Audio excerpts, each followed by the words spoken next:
welcome back to my YouTube channel. I am Pratap Goria and today I am going to start the first lesson of 11th class political science, that is why do we need constitution। तो प्यारे बच्चों, सभी बच्चों से मैं यही बार बार request करता हूं कि आप अपनी पेन और कॉपी साथ में रखिए और हर एक चीज को नोट करेंगे। तो सबसे पहले जो 11th क्लास की पॉलिटिकल साइंस का पहला यूनिट आपका जो है हम स्टार्ट करने जा रहे हैं। तो उसमें हमारा ये रहता है कि हमें कॉन्स्टिट्यूशन की क्या जरूरत है। तो इस स्टेज पे फिलहाल बच्चों को इतना नॉलेज पॉलिटिकल साइंस का नहीं रहता है, तो उनके लिए आप सभी बच्चों के लिए छोटे छोटे कंसेप्ट्स भी बहुत ज्यादा मायने रखते हैं। तो उससे पहले आपने क्या करना है, यहाँ पर कि जो सिलेबस है उस सिलेबस को आपने नोट डाउन करना है। तो आप अपनी पेन और कॉपी साथ में रखिए। हम एक बात करेंगे, पहले हम सिलेबस को नोट कर लेंगे और सिलेबस को नोट करने के बाद हम लोग क्या करेंगे, आगे अपना लेसन स्टार्ट करेंगे। तो ये रहा आपका सिलेबस पॉलिटिकल साइंस। मैक्सिमम जो मार्क्स, जो नंबर 100 नंबरों का एग्जाम होगा आपका, टाइम आपको 3 घंटे का दिया जाएगा और इसमें आपको करना क्या क्या वो चीजें हम डिटेल से पढ़ेंगे। तो आपका जो पहला यूनिट है इंडियन कॉन्स्टिट्यूशन एट वर्क, कि इंडियन कॉन्स्टिट्यूशन एट वर्क, इसमें हमने क्या क्या चीजें पढ़नी है। तो इसमें पहला मेकिंग ऑफ द कॉन्स्टिट्यूशन, कि कॉन्स्टिट्यूशन का मतलब होता है आइन, प्रिंसिपल्स, रेगुलेशंस, रूल्स या लॉज, जो भी चीजें हमारे लिए बनी है तो वो कैसे बनाया गया कॉन्स्टिट्यूशन, इसके बारे में हम बात करेंगे। फिर यहाँ ये जो पहला टॉपिक आपका रहेगा, why do we need constitution, कि हमें कॉन्स्टिट्यूशन की क्यों जरूरत है। What does a constitution do, अगर हमारे पास कॉन्स्टिट्यूशन है, आइन है, तो वो क्या क्या काम करता है और उसकी जरूरत क्या है। हु मेड आवर कॉन्स्टिट्यूशन, फिर इसके बनाने वाले कौन कौन है। How did the country's partition effect the working of constituent assembly, जो पार्टीशन थी, कौन सी पार्टीशन, हमारी जो इंडिपेंडेंस के टाइम जो पार्टीशन हुई थी कंट्री की, तो उसने कितना असर, जो हमारे कॉन्स्टिट्यूटेंट असेंबली थी उस पर कितना असर डाला था। What were the sources of constitution, और हम इसमें ये भी पढ़ेंगे कि हमारे कॉन्स्टिट्यूशन के सोर्सेज मतलब कौन सी चीज, ये मैं डिटेल में आपको आगे पढ़ाऊंगा कि कहाँ से लाएगी ये। तो पहले यूनिट में, और उसका जो दूसरा सब टॉपिक रहेगा हमारे पहले यूनिट का, वो ये रहेगा कि फंडामेंटल राइट्स। फंडामेंटल राइट्स जैसे हमें कोई बुनियादी हकूक दिए गए इस सोसाइटी में जीने के लिए, कंट्री में जीने के लिए, स्टेट में जीने के लिए कुछ राइट्स हैं, तो वो क्या क्या है। Why do we need for a bill of rights in the constitution, कि हमें बिल ऑफ राइट्स की जरूरत क्यों पड़ती है। What are the fundamental rights provided by Constitution, फिर हम ये जानेंगे कि हमें कौन कौन से राइट कॉन्स्टिट्यूशन की तरफ से दिए गए हैं। ठीक है। Why was the right of the property removed from fundamental rights, ये इसमें जो राइट टू प्रॉपर्टी एक फंडामेंटल राइट रखा गया था at the time of commencement of constitution, जब हमारा कॉन्स्टिट्यूशन बना था, लेकिन बाद में इसको रिमूव किया गया था। तो क्यों रिमूव किया गया था, इसके बारे में भी हम पढ़ेंगे डिटेल से। How have the interpretation by the courts influenced fundamental rights, जब फंडामेंटल राइट्स की बात आती है या वायलेशन कहीं पे फंडामेंटल राइट्स की होती है, तो वहां पे जो इंटरप्रिटेशन करता है, कोर्ट करता है, इसमें मुदाखलत करता है, तो वो कैसे इन्फ्लुएंस करती है हमारे राइट्स को। ठीक है, इस चीज के बारे में भी हम डिटेल से पढ़ेंगे। How has provision of fundamental right provided the basis for civil liberties movement in India and what are the fundamental duties, ये सारी चीजें हम इस लेसन में कंप्लीट करेंगे। और उसके बाद हम जो इस यूनिट में पढ़ने वाले हैं वो ये कि सिस्टम ऑफ रिप्रेजेंटेशनल डेमोक्रेसी।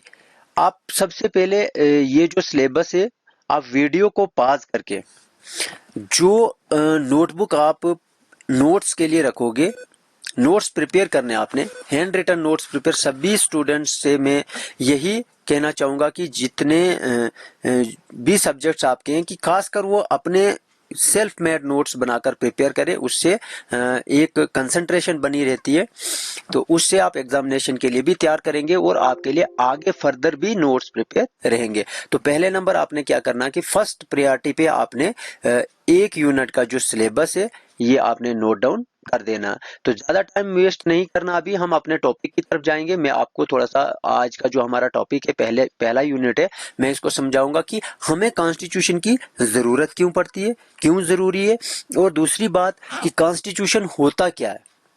आपको एक्सप्लेन करने आना चाहिए, एग्जाम में लिखने के काबिल, समझने के लिए तो आप कहीं से भी समझ लोगे कुछ भी, लेकिन आपको साथ साथ में एग्जाम के लिए भी प्रिपेयर करना, और ओनली एग्जाम के लिए नहीं प्रिपेयर करना, अपने नोट्स प्रिपेयर करने, अपने लिए नोटबुक बहुत अच्छे से मेंटेन करके रखनी है, ताकि जब आप कहीं किसी भी चीज की तैयारी करोगे वहां पर आपको ये चीज काम आएगी। ठीक है, तो why do we need constitution, इसमें मैंने क्या क्या चीजें इस यूनिट में रखी है। What is constitution and what are the functions of a constitution.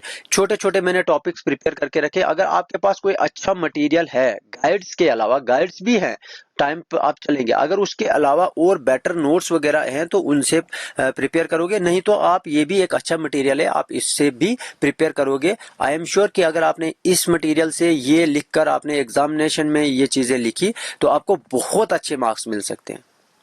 यहां से समझने के बाद आप लिख सकते हो।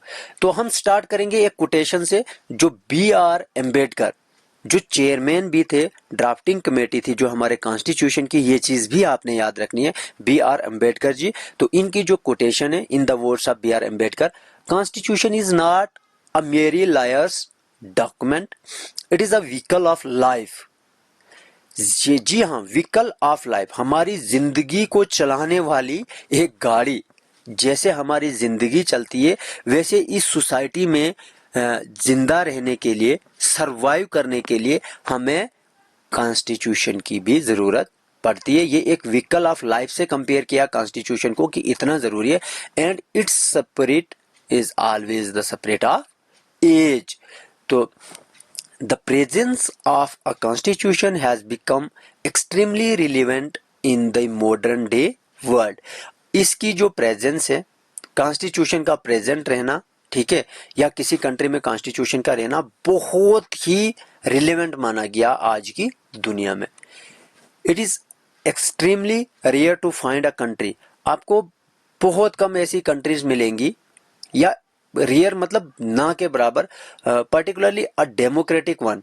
खासकर अगर हम डेमोक्रेटिक कंट्री की बात करेंगे कि कोई भी ऐसी डेमोक्रेटिक कंट्री आपको नहीं मिलेगी that functions without a constitution, जो बिगेर कॉन्स्टिट्यूशन के काम कर रही हो। इन एवरी कंट्री, किसी भी मुल्क की, किसी भी ममालिक की आप बात कर लें, किसी भी स्टेट या रियासत की अगर हम बात करेंगे, जो the interest of the citizens must always be given their due weight and must be protected from arbitrary actions of those in power. इसका ये मतलब है कि किसी भी कंट्री में, किसी भी स्टेट में कॉन्स्टिट्यूशन इसलिए जरूरी है कि कोई पावरफुल जो ताकतें होती हैं, जो पावर में लोग होते हैं, वो अपनी पावर का गलत इस्तेमाल बिल्कुल नहीं कर सकते। वो बाउंड होते हैं कॉन्स्टिट्यूशन को मानने के लिए, हर किसी के राइट्स और ड्यूटीज को इंपॉर्टेंस दी जाती है, इसलिए कॉन्स्टिट्यूशन बहुत जरूरी है। It is crucial for a country to have its sovereignty intact, to have political stability. किसी भी कंट्री की सॉवरेनिटी होना, खुद मुख्तियारी होना, ठीक है, बहुत जरूरी होता है। और एक पॉलिटिकल स्टेबिलिटी मतलब एक मजबूती, सियासी मजबूती का होना भी बहुत क्रूशियल रहता है। That is the relationship between states and the subjects.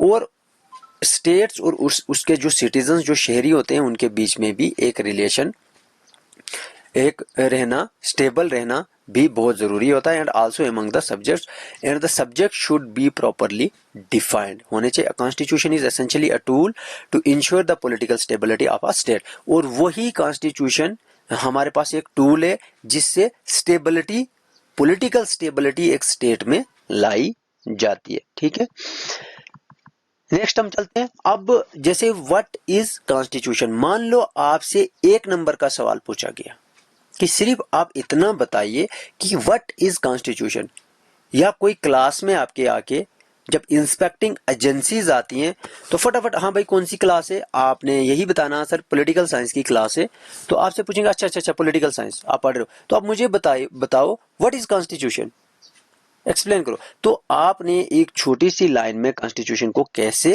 Explain करना, आप सिंपली ये कह सकते हो sir a constitution is a body of fundamental principles according to which is a state is governed.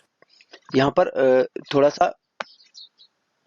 According to which a state और nation, ये चीज जहाँ पे कॉन्स्टिट्यूशन लिखा ना, इसको आपने अगर वीडियो सुन रहे हो तो ये कॉन्स्टिट्यूशन नहीं है, यहाँ पर मिस्टेकली ये टाइप हो गया, या state according to which a state और नेशन इज गवर्नड, जिससे एक स्टेट या एक मुल्क चलता लॉज बने होते हैं उससे हम कॉन्स्टिट्यूशन कहते हैं। तो उसके बाद हमारा जो next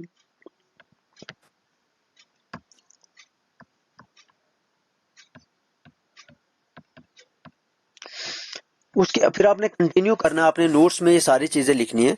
a constitution is essentially the एग्रीग्रेट of basic principles. एग्रीग्रेट होता जितने भी प्रिंसिपल्स हैं, जितने भी रूल्स या रेगुलेशंस किसी कंट्री या स्टेट्स को चलाने के लिए जो लॉज हैं, हमारे कानून है, उनका एग्रीगेट, एग्रीगेट मतलब सबका एक होना, इकट्ठे जैसे एक कॉन्स्टिट्यूशन एक जो हमारे लॉज लिखे गए हैं वो सबको एग्रीगेट किया जिसमें, और उसका नाम रखा है कॉन्स्टिट्यूशन। ठीक है, पॉलिटिकल कम्युनिटी का which is either a nation हो या स्टेट हो, और वो डिटरमाइन करते हैं पावर को। ठीक है, कि हमारे हमारे पास कौन कौन सी पावर्स हैं, ड्यूटीज ऑफ इट्स गवर्नमेंट, और हमारी जो गवर्नमेंट है उनकी अपने सिटीजन से रिलेटेड या कंट्री से रिलेटेड क्या क्या ड्यूटीज है, क्या क्या प्राइज है, rights guarantee to its citizens, और उसी कॉन्स्टिट्यूशन में ये चीज भी है कि हमें कौन कौन से अधिकार दिए गए हैं, कौन कौन से राइट्स है, हमारे हकूक कौन कौन से हैं। It determines the structure and operation of government, government का स्ट्रक्चर।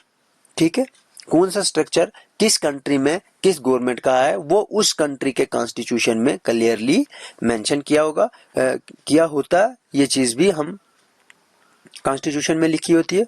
ठीक है, and political principles of the system, और पॉलिटिकल प्रिंसिपल्स कौन कौन से रहते हैं वो चीज भी कॉन्स्टिट्यूशन में क्लियरली लिखी होती है। अकॉर्डिंग टू लॉर्ड ब्राइस कहते हैं कि the constitution of a state और a nation consist of laws, कहते हैं कि जो स्टेट का कॉन्स्टिट्यूशन होगा या नेशन का कॉन्स्टिट्यूशन होगा उसमें कानून होते हैं, लॉज होते हैं, रूल्स होते हैं, और वो रूल्स डिटरमाइन करते हैं फॉर्म्स ऑफ इट्स गवर्नमेंट की किस टाइप की गवर्नमेंट इस उस नेशन में है या स्टेट में, एंड राइट्स के बारे में ये ऊपर भी हमने पढ़ा, तो आप इसको भी, and duties of it towards the citizens and citizens toward the government. अब गवर्नमेंट की क्या ड्यूटी है सिटीजन्स के लिए और सिटीजन्स की क्या ड्यूटी है टुवर्ड्स द गवर्नमेंट, तो ये सारी चीजें कॉन्स्टिट्यूशन में मेंशन करी होती हैं। ठीक है, उसके बाद आपने अपने नोट्स में ये कंटिन्यू रखना, पैराग्राफ्स छोटे छोटे बनाकर प्रिपेयर करना आपने। Generally all other laws are subordinate to the constitution, ये पॉइंट बहुत इंपॉर्टेंट है। जितने भी हमारे कानून हैं या जो लोग हैं वो सारे कॉन्स्टिट्यूशन के सबऑर्डिनेट हैं, मतलब कॉन्स्टिट्यूशन से बड़ा, कानून से बड़ा, लॉ से बड़ा कोई भी नहीं है, सारे सबऑर्डिनेट हैं। That is all other laws must be in conformity with the constitution, जो भी कानून हैं वो सारे हमें कॉन्स्टिट्यूशन से ही मिलते हैं in order to be valid. ठीक है, इसके बाद द कॉन्स्टिट्यूशन इज नेसेसरी। अब देखो जैसे हमारा जो टॉपिक रहा था why do we need a constitution, कि हमें कॉन्स्टिट्यूशन क्यों चाहिए। ठीक है, तो यहाँ पे मैंने लिखा कि क्यों नेसेसरी है, जरूरी क्यों है कॉन्स्टिट्यूशन, हमें क्यों चाहिए, तो 5 पॉइंट्स इसमें मैंने मेंशन करे। आप इन 5 पॉइंट्स को भी नोट रखोगे अपनी नोटबुक पे कि क्यों जरूरी है। कॉन्स्टिट्यूशन इट इज, जो कॉन्स्टिट्यूशन है an important law of the land. Constitution जो है ये एक बहुत इम्पॉर्टेंट लॉ है लैंड की, मतलब उस कंट्री की या उस नेशन की। और कॉन्स्टिट्यूशन जो है हमारा आइन जो है वो डिटरमाइन करता है जो रिलेशनशिप है between relationship of the citizens with the government. ये चीज हमने ऊपर भी पढ़ी है और पॉइंट्स में भी यहाँ पर आप लिख लोगे। दूसरा, जो कॉन्स्टिट्यूशन हमारा है lays down the principles and guidelines which are required for people belonging to different ethnic and religious group to live in harmony. ये कॉन्स्टिट्यूशन ही है जो हमें सारे प्रिंसिपल्स या गाइडलाइंस प्रोवाइड करता है कि हम जितने भी इथनिक ग्रुप है, मतलब अलग अलग छोटे छोटे ग्रुप्स हमारे जैसे रिलीजियस ग्रुप्स हूँ, ट्राइब्स हूँ, कि हम सबको मिलजुल कर भाईचारे से कैसे रहना।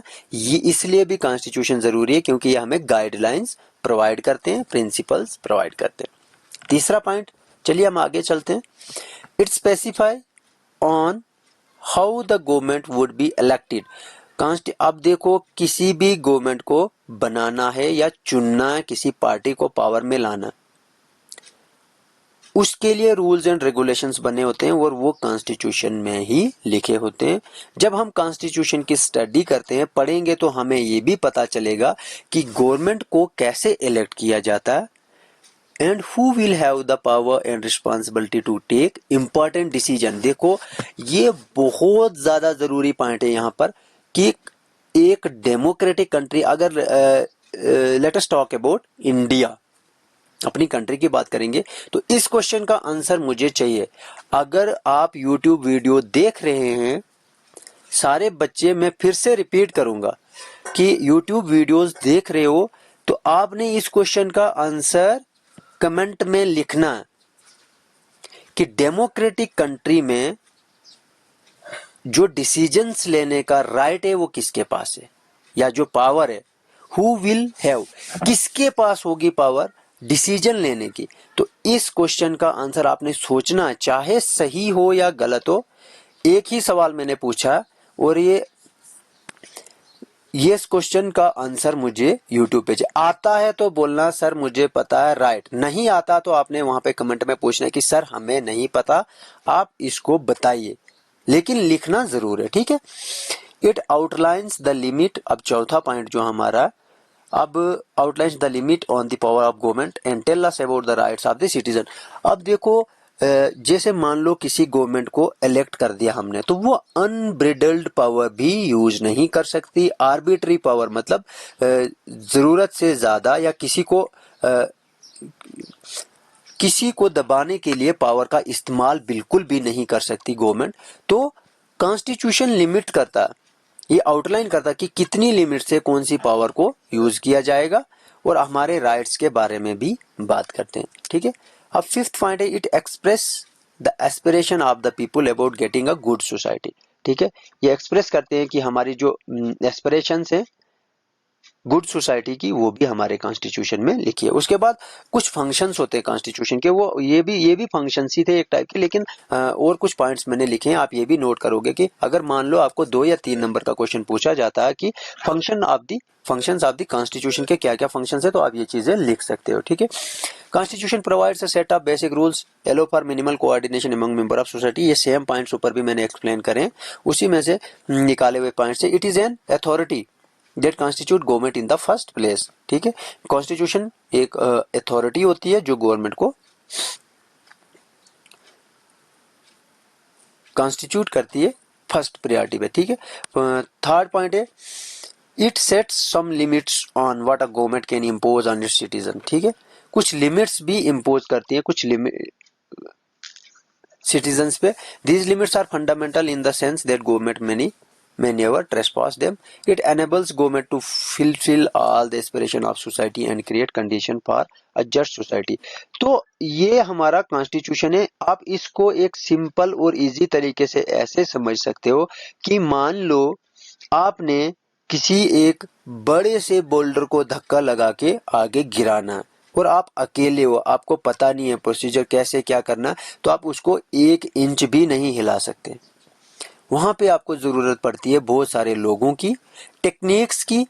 तो जब आपके पास बहुत सारे लोग जमा हो जाते हो, एक हो जाते हो, यूनाइट हो जाते हो, तो आराम से उस बोल्डर को जहाँ पे लेना चाहोगे वहाँ पे ले जा सकते हैं।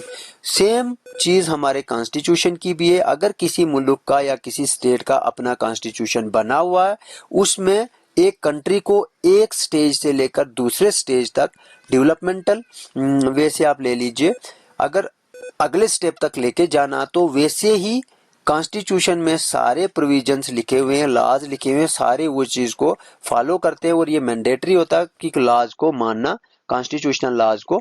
तो उससे क्या होता है कि डेवलपमेंट भी होती है, प्रॉस्पेरिटी भी लोगों की उसी चीज से आती है, और एक चीज कहते हैं कि हर जगह इम्प्लीमेंट रहती है, हर किसी को वो फॉलो करनी पड़ती है। तो इस चीज के लिए भी हमें कॉन्स्टिट्यूशन बहुत जरूरी है। तो ये था हमारी ये पहली वीडियोस। आप इसके नोट्स प्रिपेयर करके रखोगे तो दूसरी वीडियो भी मैं आपको जल्द ही इसी में पॉलिटिकल साइंस की बना के दे दूंगा। तब तक के लिए धन्यवाद।